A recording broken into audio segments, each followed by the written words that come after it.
Yes. for this particular action, and you only need to refer data in two of them.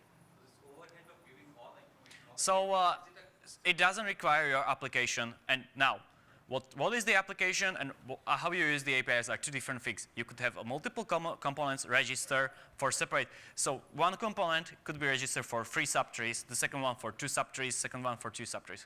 It's how you structure your application. Application is not, and first term, and your application implements only one interface.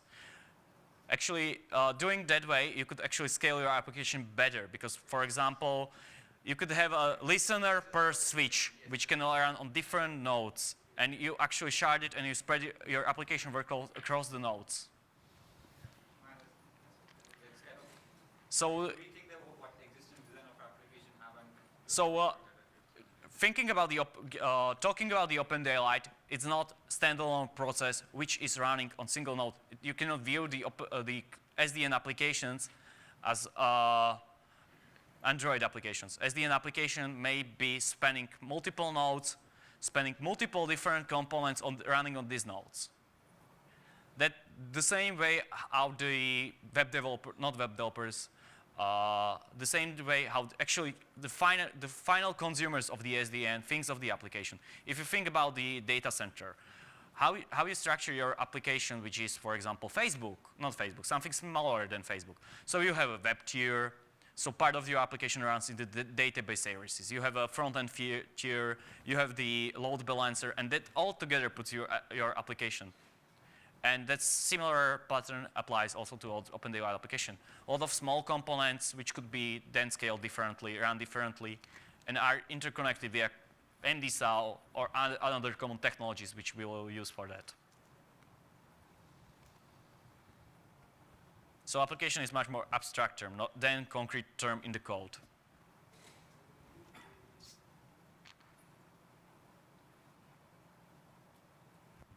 Any other questions? So if you have two applications listening for the same number of data trees, okay, will they be getting the same snapshots? It depends. Are they in the same JVM instance? Yes or no? Yeah, if they are in the same JVM instance, they may get the same snapshot.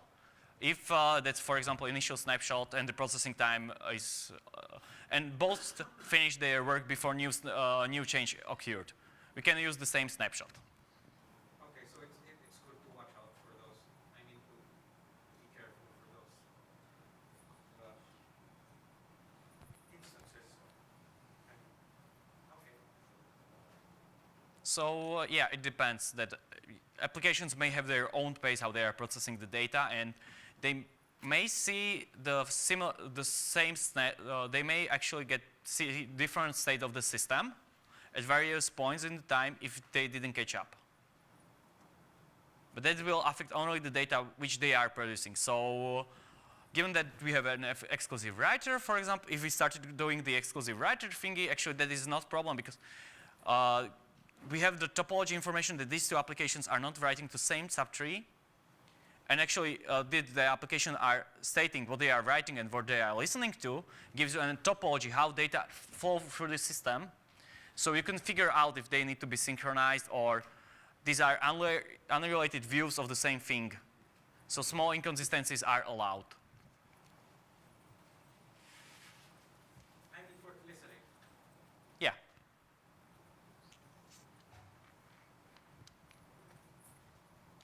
Questions? Okay. Any other questions?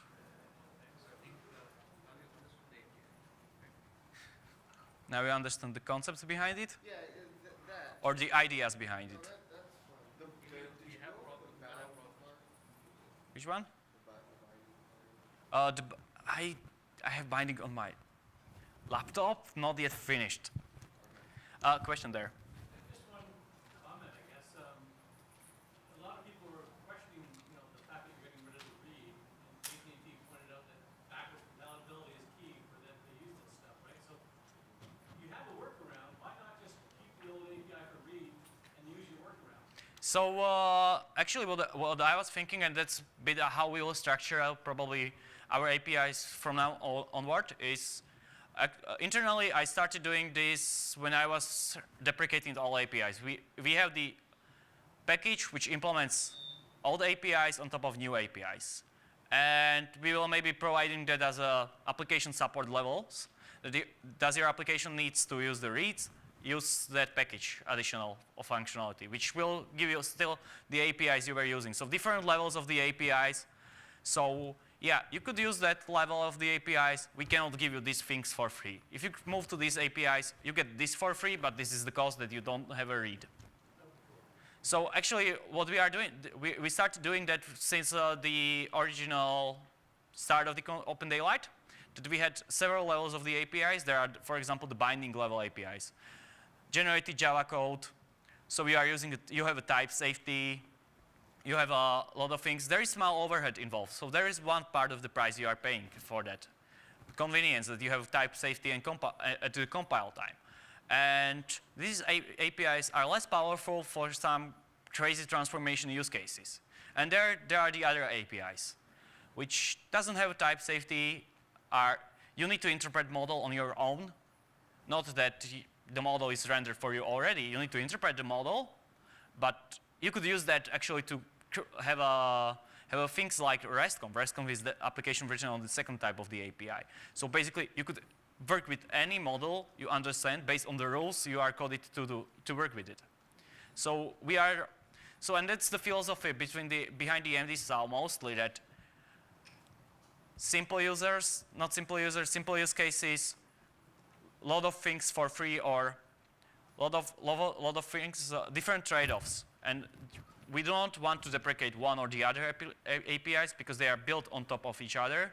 So based on the trade-offs you want to use, you select the API level you want to use. If you are doing a good amount of API changes, I would recommend can we also add to each of the APIs security context principle or security context, because very soon there will be a need to see which applications can read or write to the MDSAL. So if it is not there already, can we add that? Security context in what sense? That you are passing your security context to MDSAL? Yeah, right.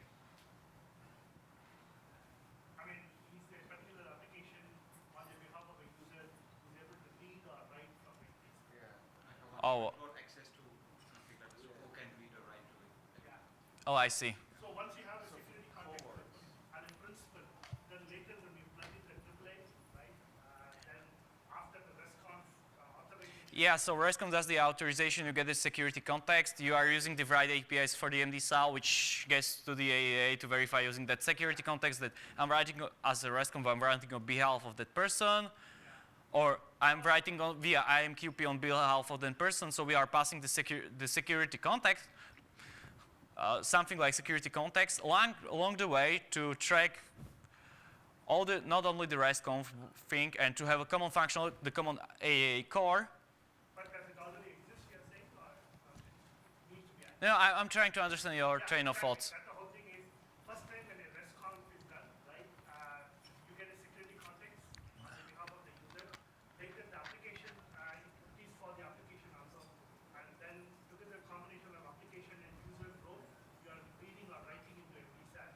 And similarly, people who are subscribed to receive these notifications, they should also have the right authorization to receive or receive these notifications. So there are two ways how to design that. We need to build that because there are cases where application to application, I mean, sidebound, we are going to make even RPC calls. So in all these cases, we need to percolate this.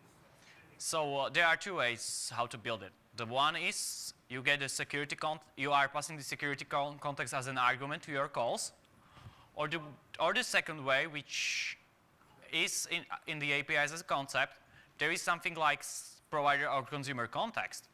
And basically your application will get the consumer context from AAA, for example, for particular user. And that context is tailored with all the interfaces to the MDSAL and attached to all the interfaces of the MDSAL in the background, so you don't need to pass the security context on each call. So Or you can use the famous local thread. no, That wouldn't fly for the MD-SAL. We are doing a lot of things underneath. And using the local thread, only imagine that you have the application which forwards something to the other application, change thread, invoke someone else, and now your thread context is lost. Well, you have to pass word. But the question would be on the applications that are receiving these notifications from MDSAR, how do you pass the security context? The applications which are receiving the from MD-SAL, and you want to pass the security context as an information, for example, which user wrote this data. Well, why do you need that? That's I mean, if some user is putting specific data in MDSAR, right, so topology, and the receiving applications, it is not on the behalf of the user, right? Typically, it is a packet side. It is the application that needs to be authorized to receive those notifications. And then write it to the switch or something. So given that we don't have the application identity in the APIs currently, So that comes with my next service. We need to define something called a service catalog or service registry, where we register the applications and somehow tie it to these roles and authorization. having a service catalog, service registry, and register application, I would rather go the way we have you have something where you created the application context, which represents your application. And from application context, you will get the MD-SAL services to your application, or the proxies for the MD-SAL for your application. And when you register a listener, that proxy will mark your listener as belonging to your application. That would be a better way to do it. That would be other way to do it. And we can get around that you need to maintain a list of all the instances to have one huge dictionary who belong to who. Yeah. And is the user authorized to access these services? These probably would be new APIs. There would be additional APIs to that. It wouldn't be changing APIs currently. Exactly. These APIs probably. Yeah, the only reason I brought it up right now is if you're going to change and introduce new APIs, it is also an But I will then have a harder question. How do you define an application? What's the application? What's the granular item of the application? Is the application bundle, or is the application feature in the service, or actually could be application that I will pick up the bundles from the OVSDB, from the bundles from the OVSDB, bundles from the RESTconf, and create my own application out of that. I think it's a bundle that we register in a graph, right? Because anyhow we need to cite those bundles as part of our graph deployment. So in your way, each Karaf bundle is an application. Yeah, because as part of the graph deployment, we generate a unique application ID, right? And we can use that to register a URL. And what about running the same bundle twice with different configuration? Are these two different application instance? These are the two different applications. So application isn't a Karaf bundle. Isn't it config system module? Yeah, basically that's the config system module. It's your application. No. Actually, given that, if you want to, I had an ideas about that. Actually, application isn't one component. Application is usually a set of components which share some context. And that should be runtime module. Yeah, I think it's exactly. also a running instance, right? It's based on the running instance, your configuration, because multi. But application is one which has got a endpoint, right? We can define endpoint in whatever way. An internal endpoint, an admin endpoint, and a consumer endpoint. If you take it from that perspective, each application with a unique ID will have a unique URL endpoint. It can be an internal URL or it can be a whatever way you want it. So So same bundles, right? It's kind of with different configuration. You boot up those instances, and those are two applications with Yeah. different context. So actually, I wouldn't believe. Actually, I would say that one class running in one JVM could represent. I have 10 instances of one class in one JVM. 4 of them are different application, and the six other consist one application.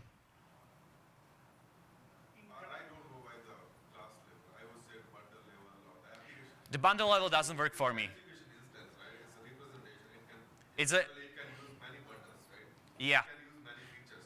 But the point is, who present itself as an application, that is the execution, runtime. Yeah, and that's instance, that's not a bundle, which is a packaging. That's not a feature, which is a packaging. It's an instance. So that goes to my class level. That one class, that instance of that class, represents application. No, class is too cardinal. Yeah, it's a Runtime here, what he's asking is, who is the application? Who is representing the application? so what's the application? Can be talking to many components also, right? Is the Google Guava library, which we are using an application? It's a bundle, yeah, it's a framework, but it's used in a lot of applications.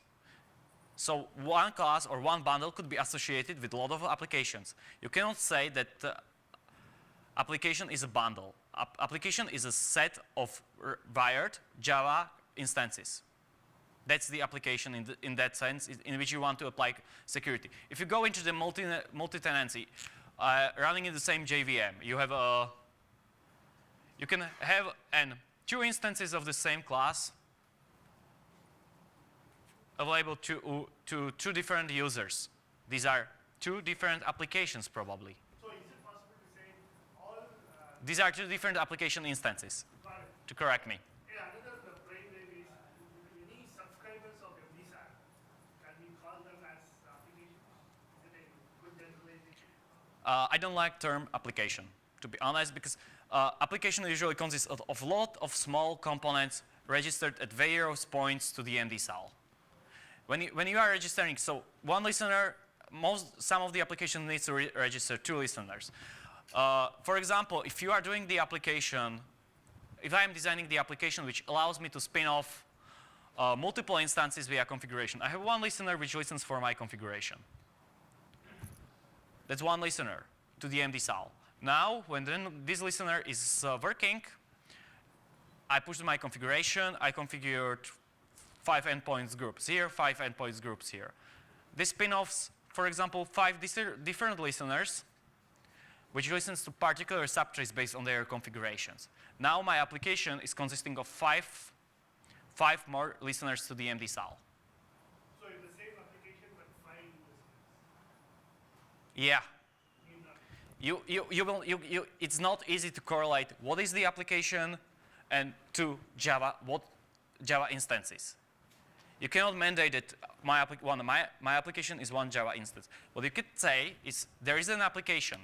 There is an application which gets us context. There is application context. This application context could be used across different classes. This application context represents your application. So you have an object, which is a concept of the application, from which, for example, you will get MD-SAL. And everything, you will get the MD-SAL interfaces. And everything you will register using these MD-SAL interfaces is believed to be part of your application. That's the other way how to do it, without going into that, okay, the bundle will not work for someone, or that. So for example, that actually allows you to have, for example, if we go to the bundle level, and that way, I can have a utility classes which provides really nice, nice wrappers for developers, and hides the developers class. So from the MD-SAL perspective, I would see all the classes from that one. And now I am losing the information. If I go that application at bundle level, I will start thinking that, oh, this is the same application as this one. And given that you are using that context, I can differentiate that, okay, this was registered using this application, this was registered using this application, so this belongs to him, this belongs to him. So you're saying that we can enforce security at the application context? Yeah, but application context level is not a bundle, it's not a class, it's instance of the class. So you're saying this application context already exists in our API? So in the APIs, there is a consumer context and provider context concept, which you could use. So at API level, it was from Hydrogen originally, was that, yeah, there was that idea that you have the application context from which you get MD-SAL. But I'm not promising you to give you the real MD-SAL. I'm promising you to give you the MD-SAL interfaces, which I can use to mark your classes and add security context to your usage. So the concept of that you are not seeing the real MD-SAL is there from day 0. That real MD-SAL could be wrapped by something which provides you MD-SAL APIs, but that's, for example, security enforcing behind the doors. For example, the AAA uses some of this technique when they inject themselves into the RESTconf and are doing the filter. They are injecting themselves to the RESTconf, implementing MD-SAL APIs, but on the behind the doors, when the RESTconf is doing the get, they check into the, okay, is this user authorized? No. And remove and then fail the read. So yeah, you could create application context. We could improve APIs and introduce that application context factory or registry or something like that. But do not try to mix the application is a bundle or application is a feature on the Karaf level. Application is set of the Java interfaces created in some Java instances created in some context. And that actually allows you that you have the application context. Let's say that application context allows you to create the application with some specific unique ID, which you create, then actually allows you to have your application context spanning across JVMs, because we didn't tailor it to something which is on the JVM, we tailored it to concept. And if you see the same ID on multiple JVM instances, even these are different classes in different JVM, different classes, you can still share the same security context for them using that way. But that will be not part of the core MD-SAL. The core MD-SAL doesn't have app security context, but it could be built around the core MD-SAL using the same APIs as the MD-SAL. So should we put it in a roadmap or what do you think? So that's the, so I would suggest that discussing all the details with AAA project. Yeah, I just came out of the AA project and they should pass it on to MD-SAL. We will not solve every project's needs. No. We need it differently to figure out where this belongs. The application context as a concept probably belongs into the MD-SAL. The real implementation of that enforcement, in my view, belongs to the AAA. Yeah, enforcement is done better. But obviously, the context has to be passed, right? So context passing is just a wrapper function on top of MD-SAL. It's nothing new. And maybe some hooks into the akka clustering to pass that context across the cluster. Yeah, exactly. I guess we went from user security To application level. application. So, And then we went into so that's the security. The security context is usually user plus application or application. Even internal applications are users. right. It's usually user and what roles they have. Yeah. But Or it's applications. It so could it's be a combination of both user and application. But this all started with data changes first. You wanted user security context passed with data changes, or when you were asking about that. Yeah, first start from the user data change, right? But then on the receiving side, these applications that are receiving, there are no users there. It is more of applications. Whereas on the top, from northbound, you've got a user with a producer application. So there is a combination of both user and application, right? That's why you have to consider both from user context as well as from an application.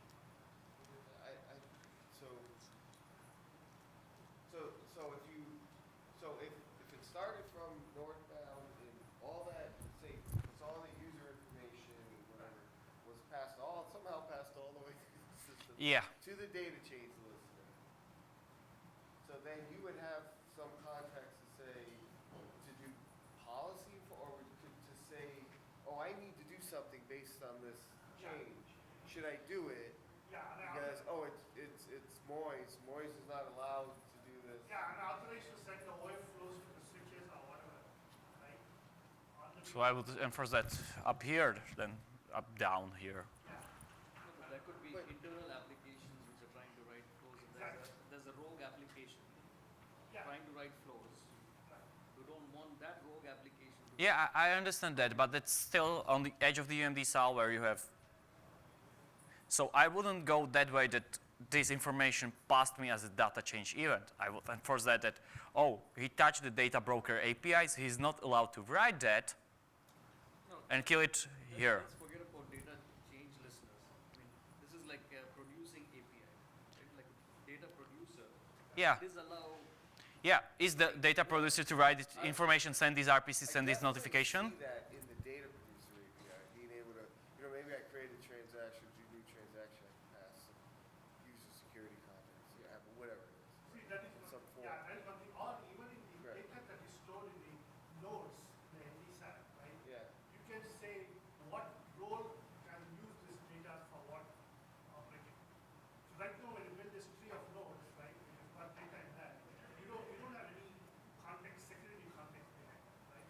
It's just a raw data. But what was Yeah, and it should be raw data from that perspective. You could also put some level of security in that, in the data that they're storing in the nodes. For example, who wrote that additional metadata, or are you asking for additional metadata, or are you asking for storing the permissions per subtree and storing the information? Who can read that? Additional metadata per node, right? Say what type of user or what type of roles can do what operation on this data. Yeah, but that's more.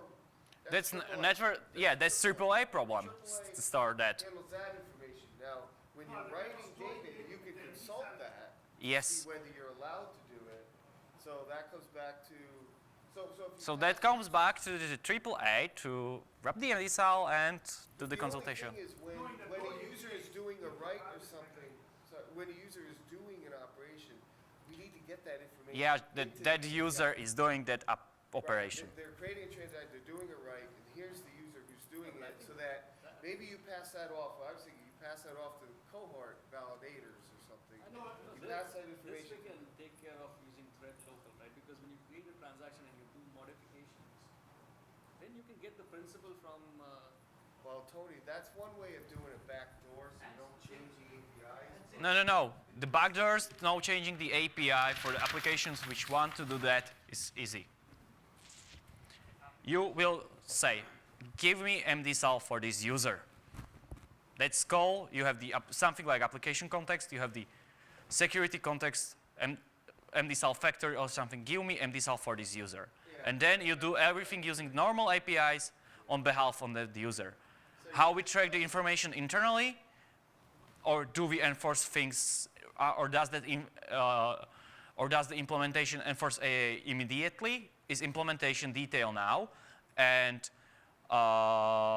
you don't need to change API, and you don't need to actually do you don't need to do applications. You don't require applications to pass security context on you, because you requested MDSAL in specific security context, with specific security context associated. Yeah, and that's well, so then if you try to do create, I think I know why No, you're this choosing is- AAA.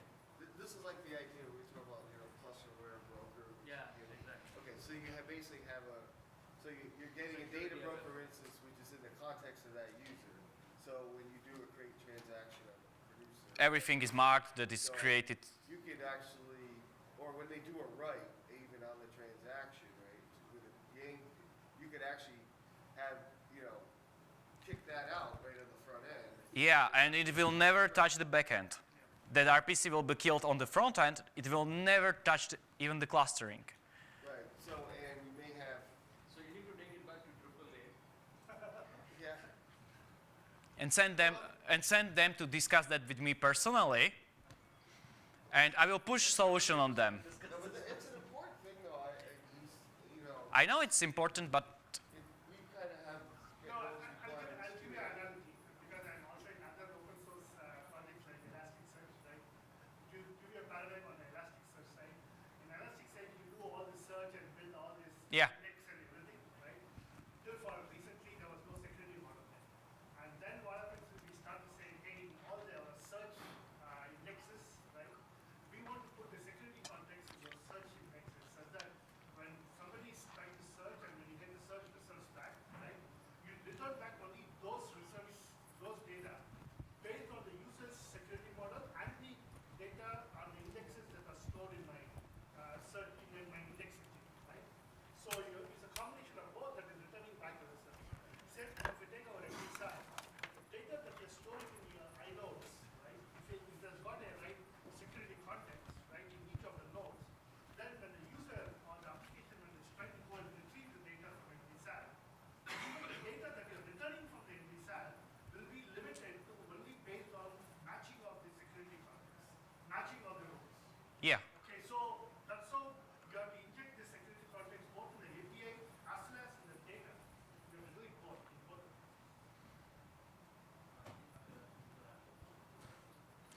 Yeah. So you, when you're building this huge hierarchy of tree of nodes, right? You want to know each of this node, who can access this node. Yeah, and it's stored in separate tree. I would not store it in the same tree. No, as a metadata, you need to store it. It's a metadata for each node. Yeah, I know that. That's separate tree, separate problem. It's AAA problem. No. Yeah, this is a cool stuff. And why I'm saying it's a separate problem? It's actually, how many trees do you think MDSAL is maintaining currently? That tree is being protected with applications, right? Whatever topology they want. Yeah, but So we need to provide the infrastructure in MDSAL when you're creating this tree and the nodes, that the node can have a metadata called as a security metadata. I like node can have a metadata, dot, not security metadata. Yeah, correct. That's tailoring us to specific concept. Yeah, and the other node will have a metadata. You could store the metadata anywhere. Yeah, and it's doable already. You could have that storage. They can just talk to me and I will point them, here is your storage. Here, take this base class and you have a storage. So, you asked how many, so I asked the question, how many data trees or how many trees are in the MDSAL when you are working with the MDSAL? Big number, you think? 5? Let me count. I don't remember all the number. I don't know the precise number, but I can figure it out. So we have a data tree. That's the one. That's the physical data tree. These are the data without any user-specific metadata, immutable data structures which could be easily used. This represents the stored data. Then we have, with that, we have a let's call it version tree, which is done for the checking the versions, optimistic logs. During the build-up of the transactions, we are building the modification tree. That's the third tree. How to apply modifications, we have a schema apply operation tree, which is also built up. So it's there is fourth tree to maintain. For the binding applications, we have a binding event tree, the fifth tree maintained. We store the listeners in order to be efficient in the tree to how to spread and compute the data. So we have a listener. So we are storing already 6 or 7 trees differently. Each tree allows you to attach, only one tree stores the data. All the other trees are structured as the data trees. They are structured in the same way to have a fast lookups and allows you to store specific information. So basically what they only need is to wrap us and start storing their specific tree with this metadata. So we have utility classes which are not part of the public MDSAL APIs. They are public of MDSAL SPI or Yang tools, which could be used to build that storage. Just asking right questions, right people. MDSAL has a lot of things under the hoods which that could be then published as the public API. The same thing as I mentioned during the presentation before is, yeah, we had the data structure which we are introducing now in the APIs. We had that since Helium, and we figured out it makes sense to make it public. Even though you store security context, how to enforce it? So enforcement is a problem. But as an application, I directly invoke the data broker APIs. You invoke the data broker APIs, but you invoked data broker APIs. You did not invoke data broker. That's the idea. Application from the application context, you get the MDSAL. You get the MDSAL interfaces. This may not be the core MDSAL. This may be the AAA-enabled MDSAL. That's the decorator pattern.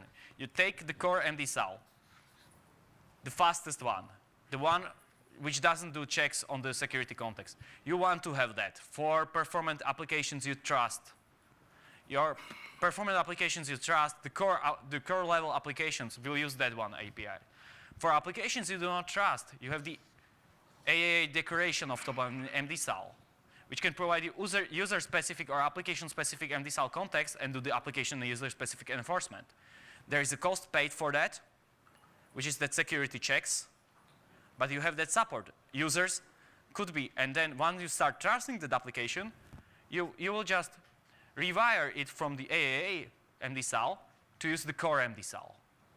So for example, in the configuration you set in the configuration for your application, you will say, do not use AAA MDSAL, AAA provided MDSAL, AAA enabled MDSAL, use core MDSAL. And now you have a performance gain, no checks involved, no data transformation, filtering out the data you shouldn't read, filtering out the data, and less actually doing the work on AAA.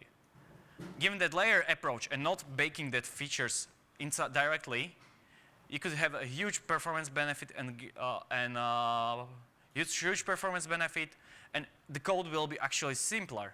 AAA is just doing, I check, could you read that?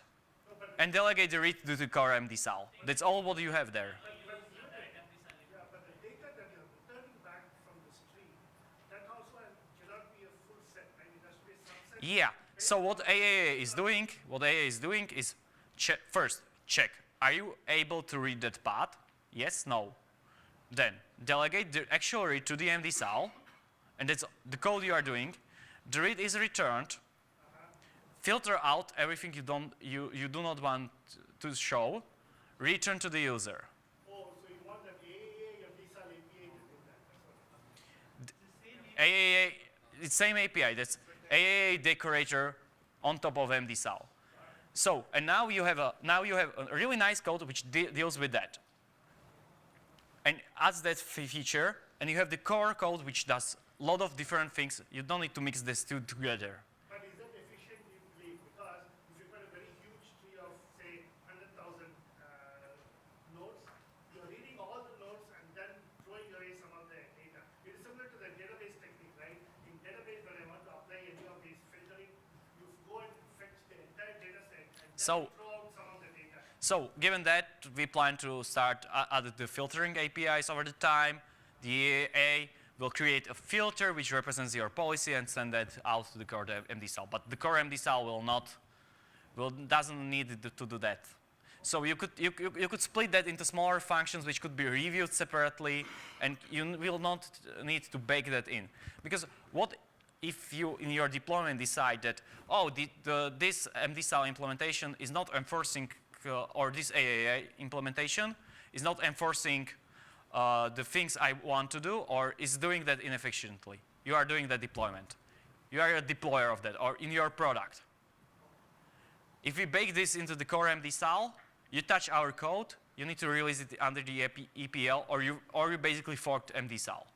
If you do the decorator approach pattern, you can reuse all the cool stuff, which we did, and you will just replace the things which is hurting you. So what I do, I take this requirement from there and pass it to the writing a decorator. So who sent you here? Just whatever back goes. Actually, There was a AAA meeting here. so that's passing ball around is actually, we are all resource constrained.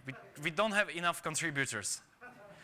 And we cannot take all the things in, and also they. So you want that?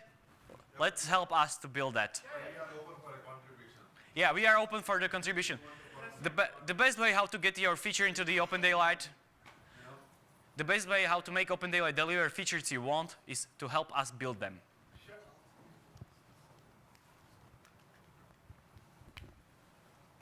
Yeah, we're doing something that actually similar. And we might come to the point too. So, but I think that security and roles and all that is, as people start productizing this, that's critical. That's critical, So, and that's why I 5 months ago said that there are MDSAL implementations. There is no MDSAL, one concrete. no, I get you. So the And that's why we need to work closer with them, actually to cooperate on the story for the controller core.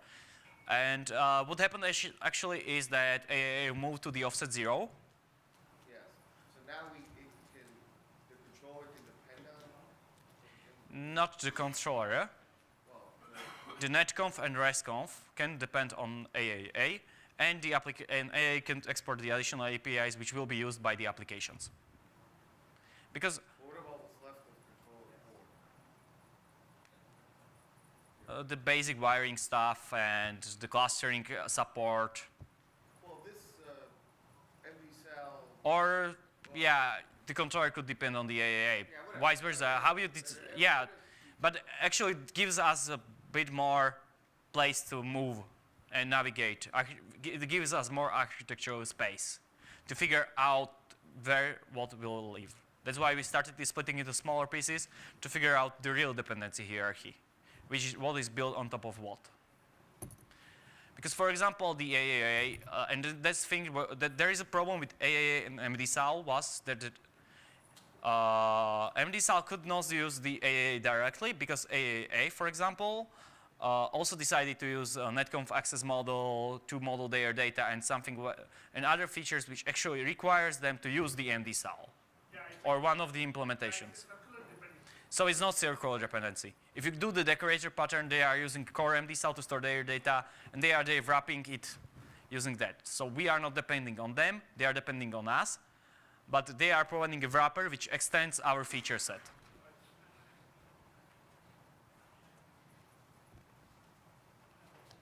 The decorator pattern is good.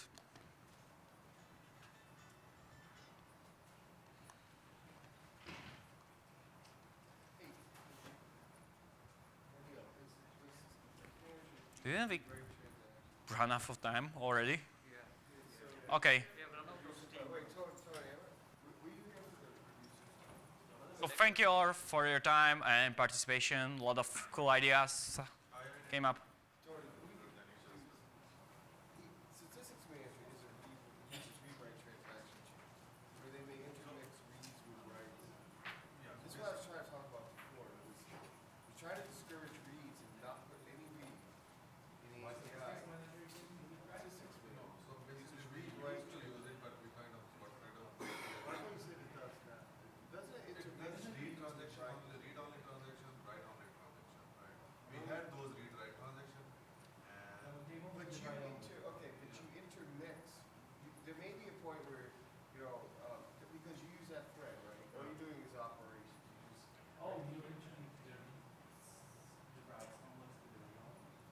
No, read and write. I think that there's a read write transaction. well, they may not, maybe using Read only read-only, and write-only write-only is now, but you still may intermix, like you may do a write, and then a read of something to do something, right? I've seen that. And then you use, but you want to depend on the yeah, we previous do, write. by dumping the data, right? There are different nodes. We do the read, we do read for a check, whether that node is there or not. Okay, then we dump, then we are going to do read and then write. But you're relying on the So previous they are writes doing, yeah, in the they are chain. doing the initial read, only that check the node is. No, they may do it It's as like you in the go loop. along, It right? happens in the loop. Right, they just have a thread, and it's like, I know. they just take it, operate, boom, stuff them into. So, so you need that right to come along the read somewhere along the line, and that you need to rely on the previous writes in the chain. Yeah, basically it's not. Yeah, but you're using a chain, so Yeah. you're getting, whatever was written previously is visible to you in that chain. So this is part of, how do you, so this is what I was trying to bring up before, where, the producer API is basically removing the concept of, it's trying to discourage the concept of the read. So, that's the Certainly a statistics rewrite manager, helium design or lithium design? I'm talking about the Lithium design. Lithium read and write, they might, they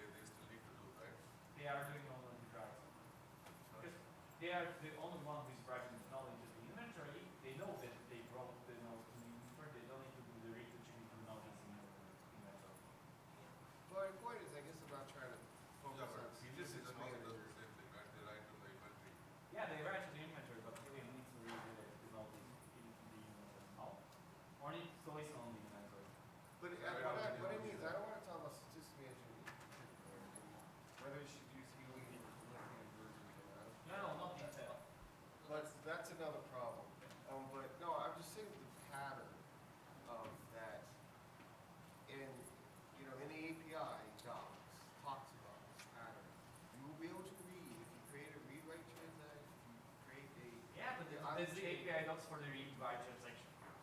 What I mean is people using this So, pattern. We have an I think example. statistics manager actually does a read because it does not listen to data change notifications for changes. No, there was the That's why it there was doesn't know about what's going on. the read that was that to make sure to figure out if the table is existing or not or something like that. Yeah, We but do that's know- because it doesn't listen to data No, change. we do node check because, we started getting these exceptions that node is now no more there, Correct. kind of thing. Okay. So, because It's deleted. delete and by the time we process the notification, that delay, that delta is causing this no exception where so if a node doesn't exit by the time we go there.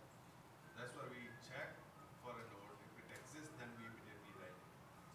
Correct. And that's why I'm saying that we actually had listened to data change notifications. We know that it's not there. No, but No, those are because async that's operations, probably right? so late. Yeah, So but late. Moiz, the problem is you are listening to the subtree you are writing to. Right. So you are creating No, your listen to store of stuff. notifications for yourself. So Oh, you're Fine. reducing on a data tree and so, as you're doing that, is there It basically says if we, maybe to, it's like notification will come, then we have to maintain everything internally there. Okay, then we need to, because notification of addition will come to us, and we assume that, okay, node is there, we always check, okay, node is there internally within our caches, and then we keep writing it. But the point is that delta time, when somebody removes it, by the time we get notification, and when the data write is very heavy rate, we have log twins like hell, right? It's like node doesn't exist kind of thing.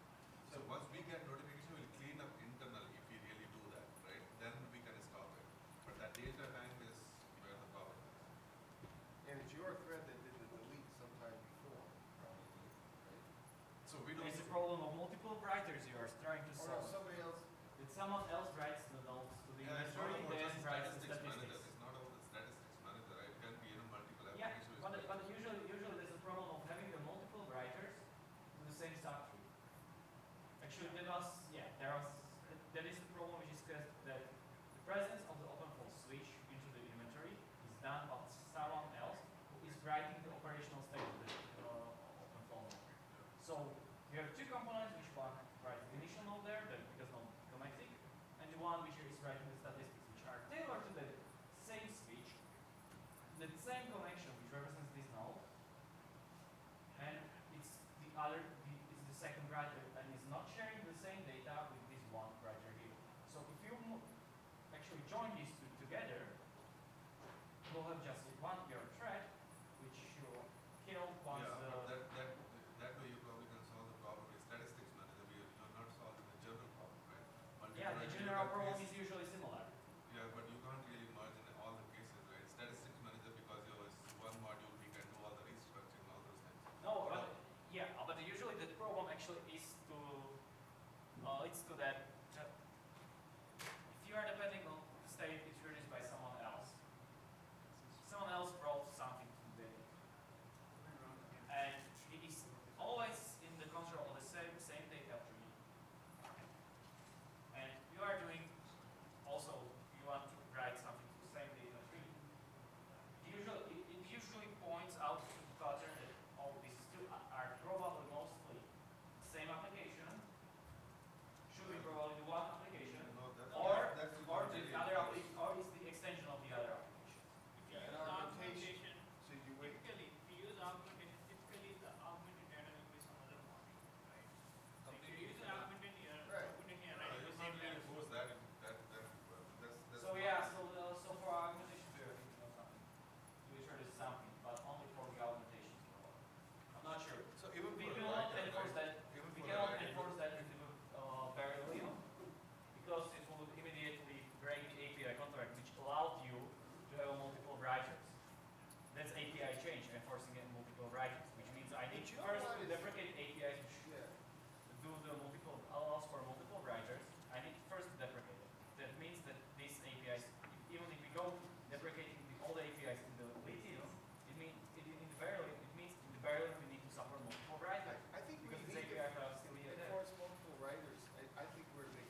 shouldn't get optimistic lock fails or anything. I mean, Yeah. all that should be allowed. Yeah, for augmentation section makes sense, and that's why Jan asked, and we need to figure that augmentation contract, because if we do that augmentation contract correctly, it will solve your issue that, oh, they're not deleted. Okay, we know that this one deleted it, so your augmentation is not correct somewhere else. But then you need still this risk to figure out if user is still trying to do these augmentations. But yeah, then this one is aware that, oh, I'm going to delete also else someone else's data. Yeah, So that's, That's they are the- putting a config outlet to the sensor.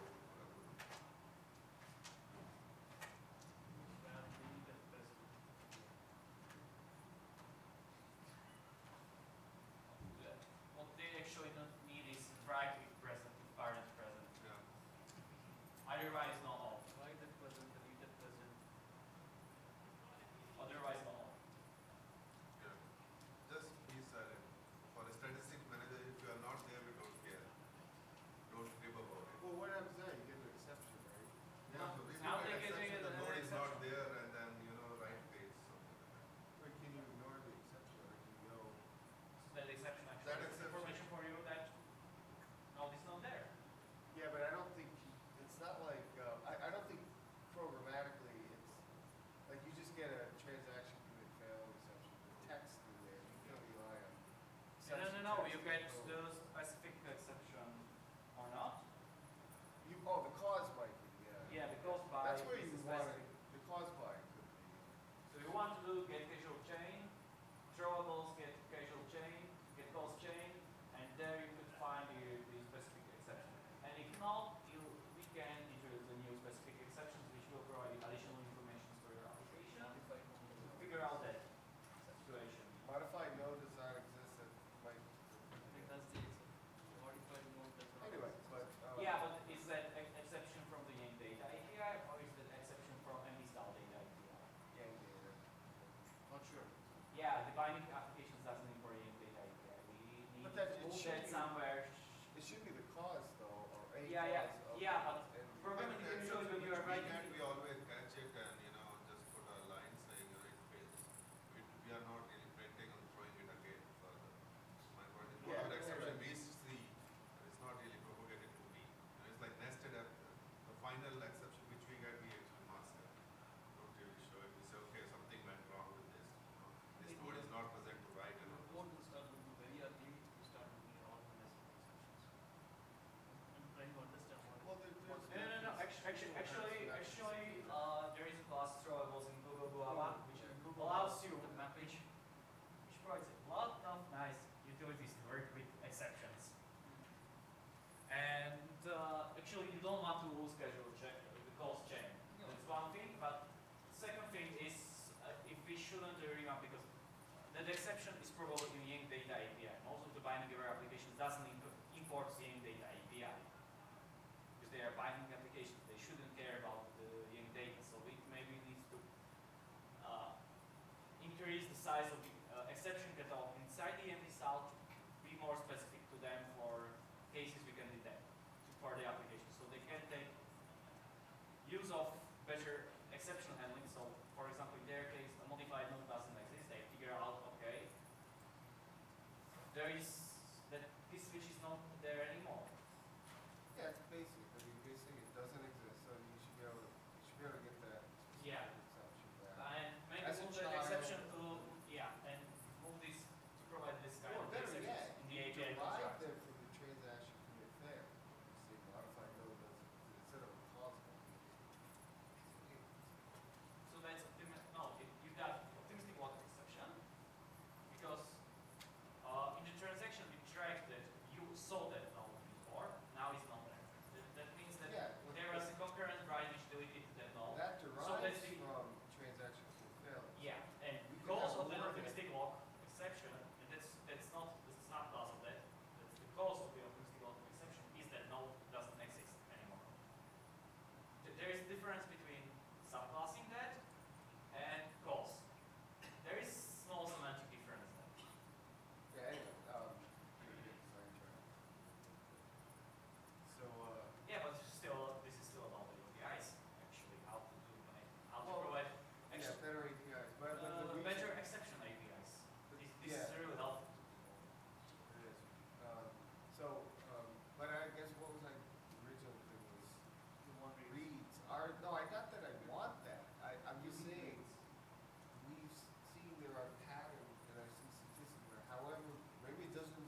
gotta I'm not cover sure. this stuff.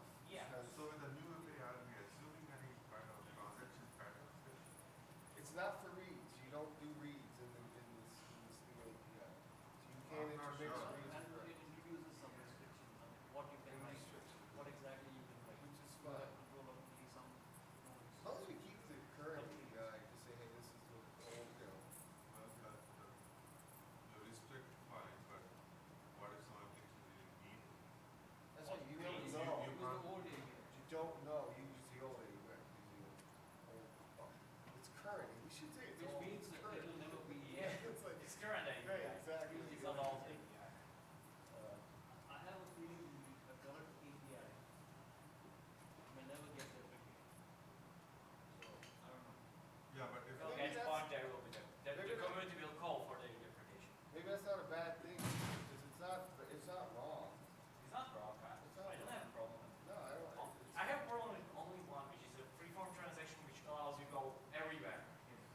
no, that's That is what I have a Oh, problem. yeah, I have a rather than saying new API, why can't we say we are adding more APIs?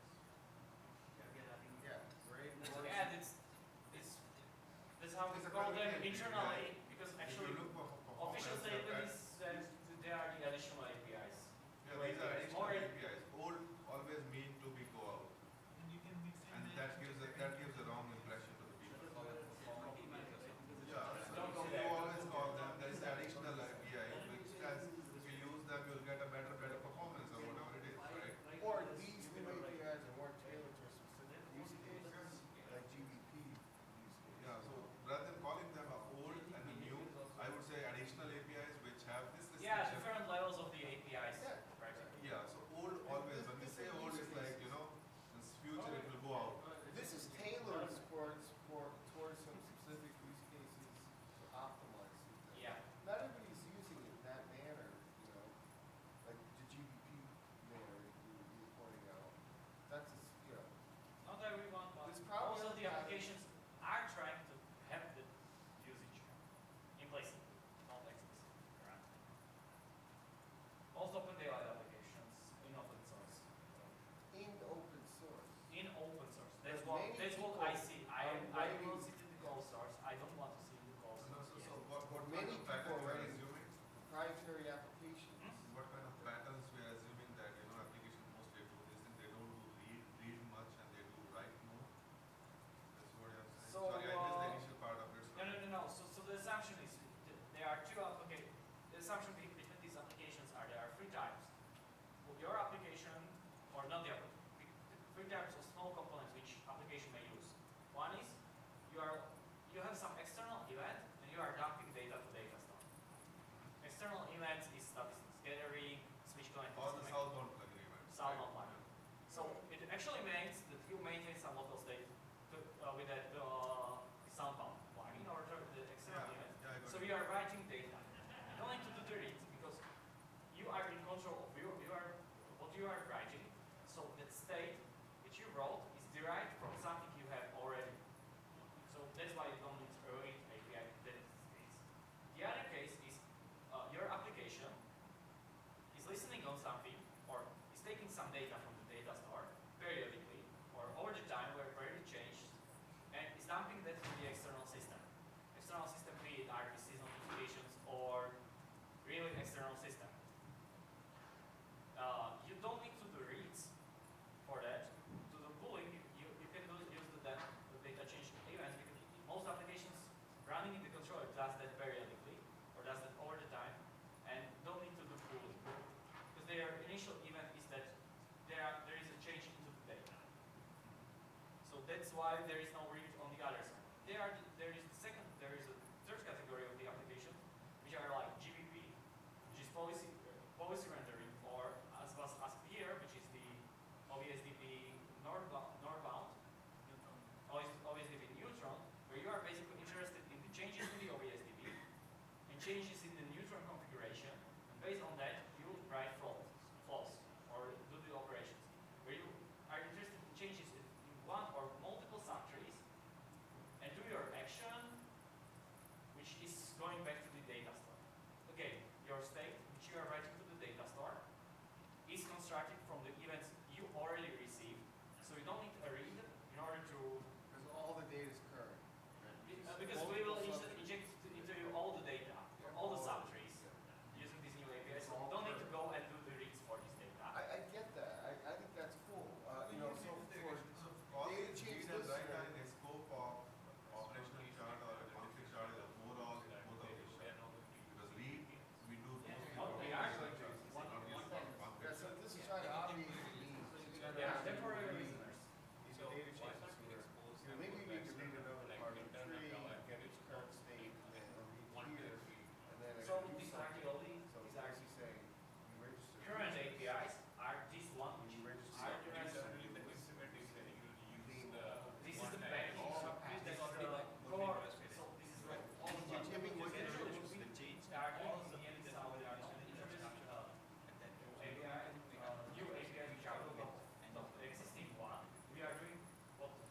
Kafka to do that.